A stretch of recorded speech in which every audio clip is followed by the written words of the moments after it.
আগের দিন ঝড় বৃষ্টি হওয়ার কারণে এখনো পর্যন্ত লোডশেডিং হয়ে রয়েছে। বিকেল হয়ে গিয়েছে সারাদিন গড়িয়ে।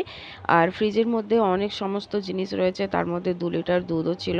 তো ওটা শুধু শুধুই নষ্ট হতো, তার উপরে ভীষণ রকম গরমও ছিল। তো ভাবলাম যে বাড়িতেই একেবারে টক দইটা করিয়ে ফেলি, ওটা থেকেই লস্যি বানাবো। তার জন্য দুধটা গরম করে ঠান্ডা করে তার মধ্যে আগে থেকে টক দইটা নিয়ে আসা হয়েছিল, সেটা দিয়ে দই বসিয়ে দিয়েছিলাম।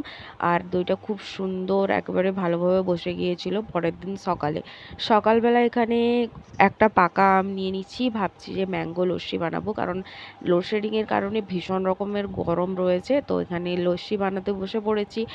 টক দই নিয়েছি, তার মধ্যে দিয়েছি গুড়, চিনি, বাতাসা, মানে একটা মিক্সির ব্লেন্ডারের মধ্যে নিয়ে নিয়েছিলাম। আর তার মধ্যে টুকরো করে রাখা পাকা আমগুলো দিয়ে ভালো করে ব্লেন্ড করে একেবারে একটা পাতলা ঘোলের মতো করে নিয়েছিলাম। উপর থেকে ড্রাই ফ্রুটসও দিয়েছিলাম, খেতে দারুণ হয়েছিল।